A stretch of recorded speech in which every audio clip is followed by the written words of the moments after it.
Welcome to the Parenting with Impact podcast with your hosts Elaine Taylor-Klaus and Diane Dempster, co-creators of ImpactParents.com, an online community, award-winning blog, and service organization helping parents all over the world to raise complex kids become capable, independent adults.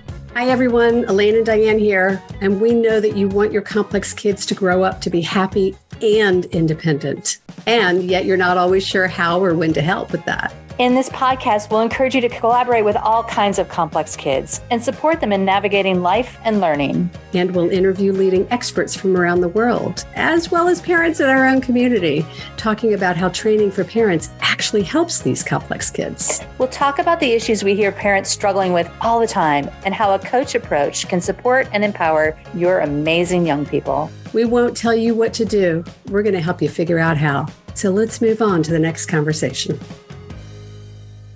Welcome back, everybody, to another conversation in the Parenting with Impact podcast. Our guests today are some of the OGs in the ADHD coaching realm now, y'all. Like some of us been around a while. So Joyce Kubik, who you were the head, the executive director, I'm not sure what the title was, president of the ADHD Coach Organization for a long time, and Robin Nordmeyer. And we've known them now for over a decade, which, you know, is a long time in this industry. And we're really thrilled to have you here because there's been a lot of emphasis in your work on adults living with ADHD, couples living with ADHD, and research, you know, and there's a lot of research out there that we hear about that are the big double-blind studies of the universities. And then there are those of us who are in the field in practice, learning while working with people about what works and what doesn't. And you two have been really conscious and intentional and serious about applying your capacity to do research while delivering services to really elevate the field and help us move forward in our understanding of ADHD. So thanks for being here.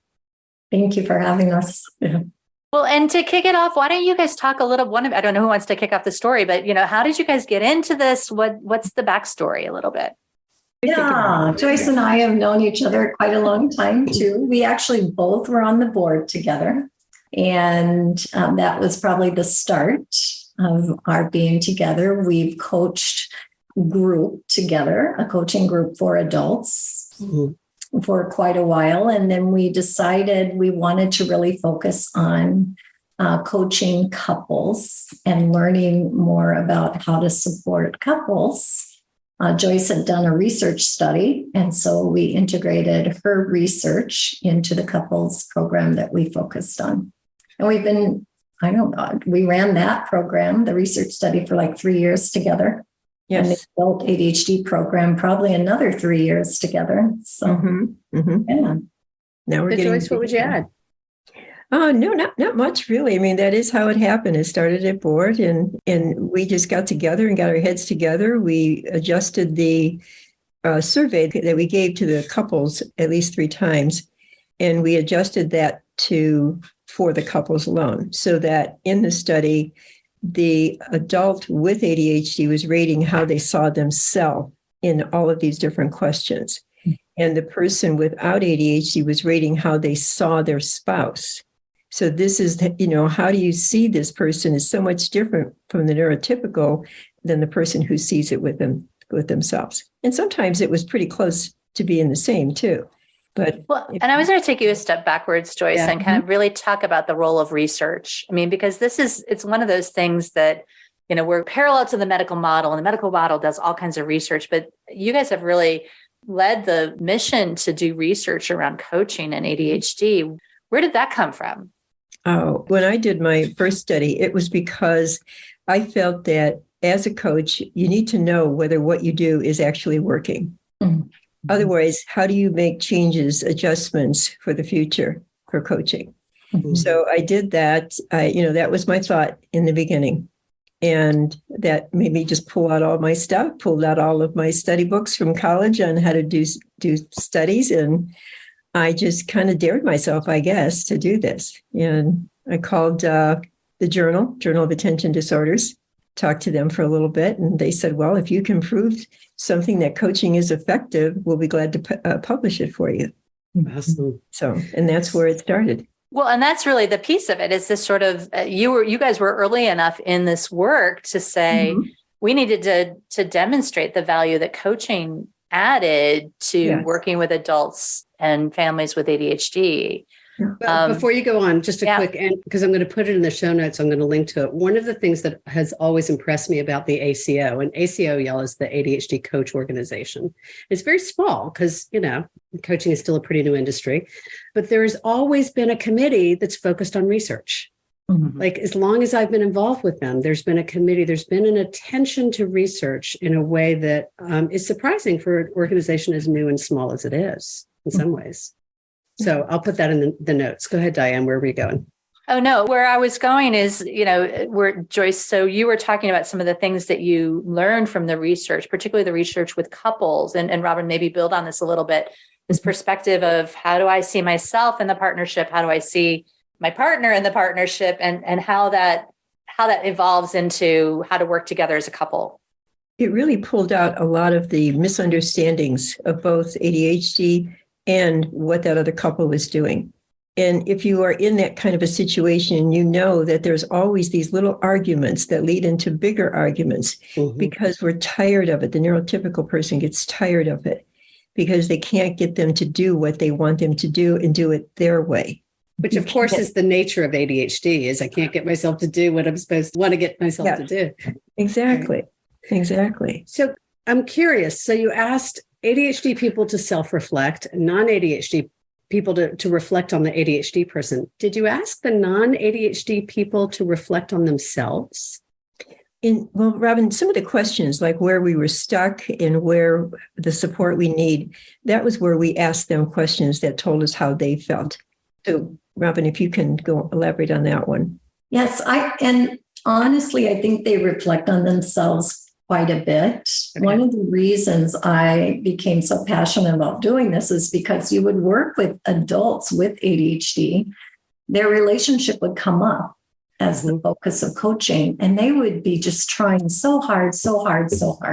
Yeah. And they're already very aware of what they're doing wrong or how they're making their partner miserable or causing missteps, right? And yet what would happen is the coaching would go on and on, but unless the partner, especially a non-ADHD partner who doesn't get it, gets involved with the coaching, it just gets sabotaged, right? The effects of the coaching can be undermined, and not intentionally by the other partner, but just from, like Joyce said, a place of misunderstanding or not really being aware, or just maybe the partner is frustrated and at a place where they're tired of trying, right? And so, well, Linda Rogley did the ADHD couples palooza recently. When we're recording this, it's just ended. I'll put a link to it. And my husband and I were in it this year. And I was listening to our conversation again, because of course I have no idea what I said while we were in it, but I went back and listened to it. And one of the things we both talked about was the tendency early in our marriage. Now, we both have ADHD and we know that now, but we didn't know that early on. Early, we knew he did and I didn't. And I was more executive function person than he was. But there was this tendency, it was almost like we colluded with each other to make David the problem. To make he was the problem. I was making him the problem, and he was making him the problem. And the truth is, we were both part of the problem and the solution. That's so true. I was just going to say, one of the mottos that we have in the program is own what you bring. And it's not that the ADHD person is broken. It's not the relationship is broken. It's that there needs to be a way to have that reflection, to figure out what is it that I bring to this relationship, both strengths. If there's executive function challenges, is there anxiety? It can come from either side. And how can we work together differently for a different experience in our relationship? Well, and part of what's coming up for me as you say that, Robin, is that the relationship itself has a history. I mean, most of the folks who are in this situation are not just brand new, although there are plenty of times that people are new to a relationship and they've got this dynamic. But there's patterns and habits and dynamics that we get into that are part of what causes the struggle, I'm guessing. Can you talk a little bit to that? Yes. And maybe Joyce, you want to jump in here too. I don't want to be answering or stealing any thoughts you have, but definitely you can get into a rut. You can get into cycles. Things are not going to change unless you can step back, look at the bigger picture, and come at this from a place of understanding, from a place of empathy for each other, from a place of how can we do this in a way that works for the way our brains work. Right. That place of understanding comes from the education that they need in it. They do really need a full education on the outcomes of living with ADHD, and that what they're seeing in their spouse is not really truly who they are. They're probably the person that they met in the very beginning. You know, the honeymoon effect. I love that honeymoon. They are. But then they get into the marriage and now they have responsibilities and they're living together and all that is happening. And all of a sudden they can't figure out, well, why is he not stopping and picking up the dry cleaning and doing what I ask him to do? Well, it's because he has no way of remembering to do that unless he learns to set an alarm and do all those other different tricks that coaches teach them to do. And so I just think that it's so much about the educational piece that they need. And have a really clear understanding of what that person is up against. When we did the survey, the very first one, if you remember, Robin, how many people said at the end of that session that they had no idea that more than half of the stuff that we asked them was an outcome of living with ADHD. Yeah. And so that's what they need to understand. And from there, we take that study that we did, the survey that we did, and we taught them and educated them. So how do you enroll the non-ADHD spouse into, like you said something that I loved, you said own what you bring, right? How do you enroll the ADHD spouse into it's not their problem, it's like to what their role is in it? I would say, well, first of all, how do you get them in the program? Right? How do you get them to say yes? Because they've heard it all before. They've tried a zillion times. And they think they know. And they think they know, right? Yeah. They think they know. And so I would say generally, the folks that joined our program would have complimentary get acquainted session with us, and we'd get to know them and talk more about what's going on. And not everybody is suited to work together as a couple yet. Sometimes you have to work on, the ADHD partner has to work a little bit on their ADHD in order to get the other partner to have that leap of faith to try differently. But I think in the session when we could get acquainted, it was easier to talk about the different perspectives. And honestly, if they're showing up with an interest, they want something different. They need hope for their relationship, right? Because the alternative is to throw in the towel and walk away. Exactly. They don't want to go to the divorce court. They don't want to. And so many of them were so borderline on that when we started. Well, and there's this parallel, Elaine, that I think about. And me just too. so I want to go on record. So I was married to an ADHDer, and I work with an ADHDer. My current partner is an ADHDer. So I count as the non-ADHD partner in many instances here. But what I watch is this pendulum swing of, okay, so as the non-ADHD partner, it's like I've taken over because there are things that they can't do. That this is a story that I think they tell themselves. And so I'm going to do them. And then I'm told, well, I've got to give them more agency. And then I try to give them agency and they can't do it. So it gives me an excuse to take it back over again. But then there's this underlying dynamic of, I don't want you to be my parent, but I can't quite do it on my own. And so I think that underneath it is this challenge that we have is how do we effectively collaborate with our partner in a way that helps them to feel like they own it and holds them accountable and honors them as humans. And I mean, all these adults. and adults, not children. Because what and you not children. describe is exactly what we would describe with parents, Right. right? It's that parent-child dynamic that Mhm. Melissa Orloff talks about so often. Once we have ADHD and all the troubles with it, it just carries with us all through life. And it just changes the situation, the time in our life, the place. You still have it no matter where you go. And so many times, you hear students say, well, I can't wait to get out of this school because then I'll do better. I'll do better at someplace else. So they're blaming the teacher and anybody else that's in their path, And then some people will move from job to job because they think these people are crazy. They don't understand anything. I'm just moving on. So, I did that. I had 18 jobs by the time I was 32. So, Wow. yeah, they were all dumb. They were. It's all their fault. Well, it feels better to point the finger at somebody else than to feel like, when we can't, let me say this simply, Joyce, but when we can't figure out how to fix something, it's easier to blame somebody else than it is to go, oh, wait, maybe there is an answer within my control. Yeah. Yes. Your influence. Yeah. Robin, what were you going to say? Yeah. If I might jump in for a moment, understanding and awareness doesn't get you there.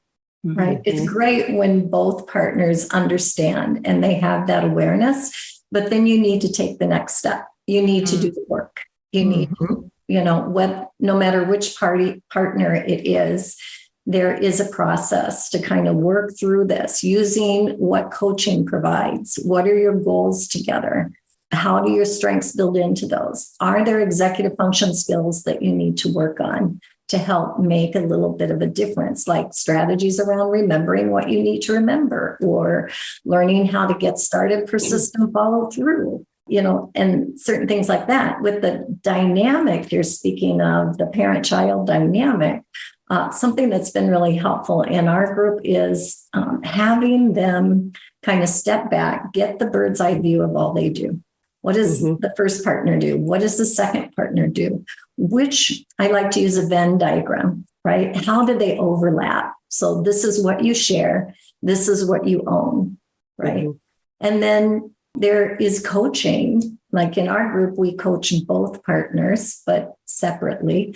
There is coaching unique to their goals. If a partner is having trouble remembering or having trouble following through or having trouble with communication, whatever it is, then the goals are focused on what they want to be different and how we can support them through the coach approach to do that.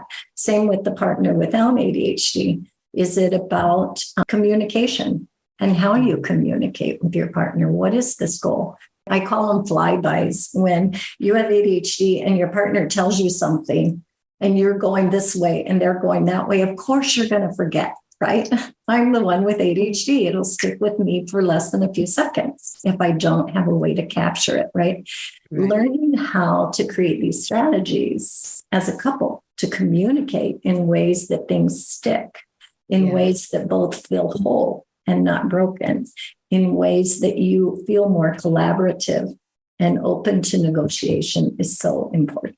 Absolutely. Well, even something simple. I did this morning. We were talking about something and I asked my partner something and I was like, do you need me to send you an email about this? He's like, yes, please. That would be so great. Right? So great. And we just moved on, right? It was that simple. Or text me to the grocery store. Text me, whatever. Right. Well, and when David and I were in the conversation, we were talking about how hard it was to convince the schools to put both of us on the mailing lists for the classes, because we're each other's accountability.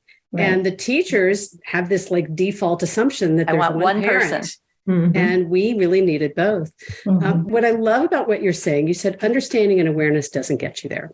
And what's really interesting is I used to say when I first started coaching, half the battle is awareness, but it's only the first 50%. It's a big 50%. Yes. Understanding it, understanding the nuances when you're dealing with adult ADHD. It's huge.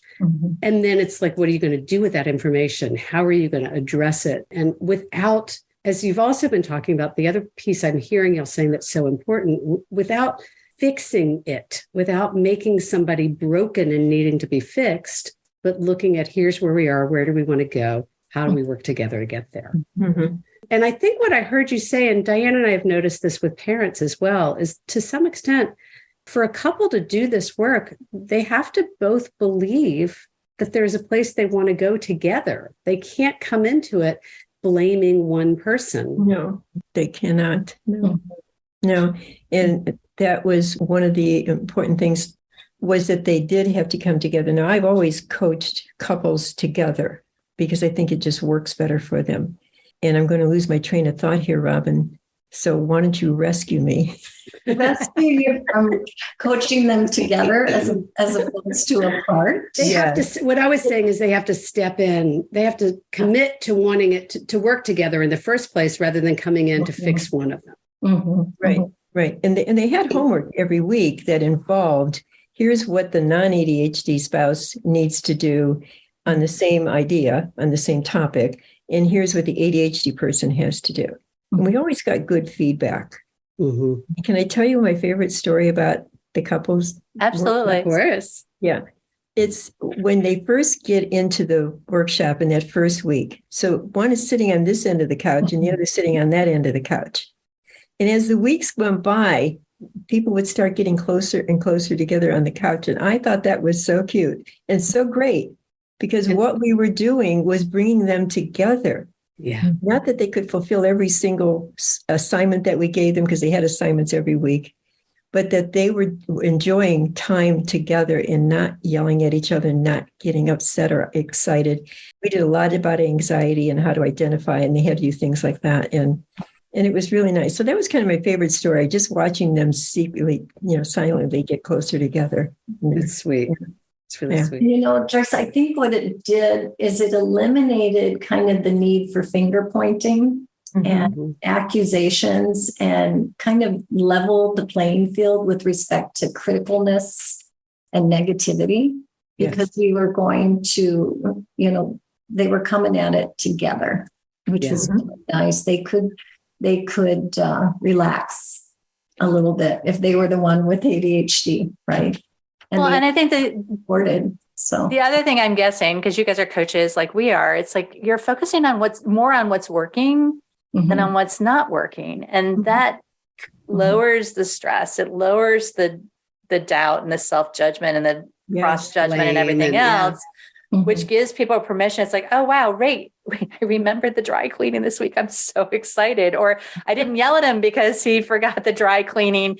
And it felt good because I knew that he didn't mean to forget it. It's this sort of that shift of focus on what is working instead of what's broken. It's that mindset piece of it that's so important. And if you look back to, we teach a lot about the models for change, and relationship is the foundation. And what you're doing by coming together, what a couple's doing by coming together and working with someone, ideally is building relationship and building trust, which is going to improve communication. So beautiful. Yeah. So I told you this was going to be fast, and it's almost done, right? So is there a resource you want to direct people to? Where can people find out more about you or about this work or the research you're doing? Where do you want to direct people? Well, I think I could easily jump in here and say that if someone's interested in the impact of coaching as a couple, they could certainly visit our website at the Center for Living Well with ADHD.org. There is a couples group that will start up pretty soon. And you don't just enroll in it. You set up a time to chat to see if it's right for you, just to make sure this is something that's going to be beneficial. And then, Joyce, what would you say about research? Because that research is in the works, and we're really excited about it. It is in the works. And we're just getting now the first set of data back to us, but we haven't had much time to really look at it, to speak about it. But what we do know is that the emotions were very high. That was one of the biggest problems of the whole thing, emotions and also time management. The effect that I don't want to do it at all to I have to do it. And they had to work really hard at that. And that was very, very hard for them. But the research, people could contact me with research on my through email, and it would be Joyce@joycekubik.com. Okay, I'll put it. I'd be happy to put that in the show notes. Confer with Robin on some of them when I need to. Yeah. Awesome. Well, and so Joyce, Robin, what haven't we talked about, or, how do we want to tie this up in a bow? Is there something we've missed? Is there something you want to reiterate in this conversation? How do we close it up? Well, I think it's really important that the ADHD couple figure out who has it and who doesn't, and that you get help as a couple. and work together through it, because you're raising kids who are modeling your behavior. And if you're one of those ones who are always jumping to a conclusion and yelling and everything like that, and you're not asking questions before to make sure that you're right, then, they're going to pick up on that kind of behavior. And I remember not knowing about my ADD so much and helping my girls with it. And when I would do something or behave a certain way, and then I'd yell at them for behaving that way, they'd say, well, why do I do that? You do it. Yeah. I think that's the dynamic that we want to eliminate in the family. Mm-hmm. So that you have to take care of your own self first. Yeah. Robin, what about you? I would love to say that this is a story about hope and encouragement, and the spark that you had when you decided to be that couple, when you decided to get involved in that relationship, can be experienced again, even if when you feel like you're at your worst and most frustrated with everything going on. Every day is a new day. It's a new chance to choose to try something differently and to work on it. And the other last quick thing, because I know time has gone fast, is to connect with your why. Why do something? Why do something that will help you manage how you are as a couple in a way that is more joyful? And it might be about what you want in your relationship. It might be that you have that family, you have those kids. Yeah. And by getting your own relationship squared away and finding a way to be happy together, you will be able not only to support your own kids if they have ADHD, but to support the culture in your family. That's going to be a whole lot more meaningful in your life. The cascading impact. Yeah. Right. Love that. Like the ripple effect. Yeah.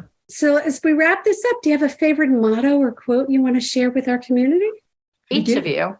We each have one. I'll go first. What you got, Joyce? Go for it. Okay. I have one from Ralph Waldo Emerson. Okay. And it says, to be yourself in a world that is constantly trying to make you someone else or something else is your greatest accomplishment. Oh, I like that. I like that. That says, do the work. Do the work. Robin, what about you? I'll do the quote by Deanna Wadsworth. It reads, the 4 things you can't recover. Have you heard this one? You can't recover the stone after it's thrown. You can't recover the word after it's said. You can't recover the occasion after it's missed. And you can't recover the time after it's gone.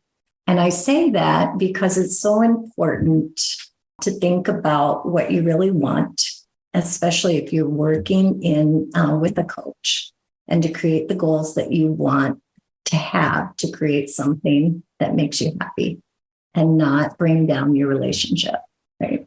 And there's a better way to be if ADHD is part of a relationship, and there's a way forward. Beautiful. Well, what that reminds me of, just to wrap it up, is that, if you're moving towards something instead of away from something, sometimes that's just so much more motivating. So, well, and it's easier. Oh my gosh, absolutely. It's just easier. The energy of being pulled towards something is way better than the no, not that energy. Yeah. Nothing's going to change unless you decide it's time to do something different for that change. Yeah. All right, y'all. Thank you. I knew this was going to be a delicious conversation, and it was. Thanks for being with us. This has been awesome. Thank you so much for having us. For having us. Truly a pleasure. So our guests have been Robin Nordmeyer and Joyce Kubik, and we've been talking about coupling couples, managing couples, and ADHD. And lots of resources, links in the show notes. Check them out. And Diane, you want to bring us home? Yeah, thanks for everyone who's listening. Thank you for everything you do for yourself, for your kids, for your families. And at the end of the day, you make the difference. Huge difference. Yes, and that goes not just for you with your kids, but also for you and your partnerships. All the change you want starts with you. Take care, everybody. You've been listening to the Parenting with Impact podcast with Elaine and Diane. For more information on the Impact Parents community or to join Sanity School for Parents, please visit impactparents.com. If you like what you've heard, please share this podcast with friends who need similar guidance and subscribe wherever you listen to podcasts.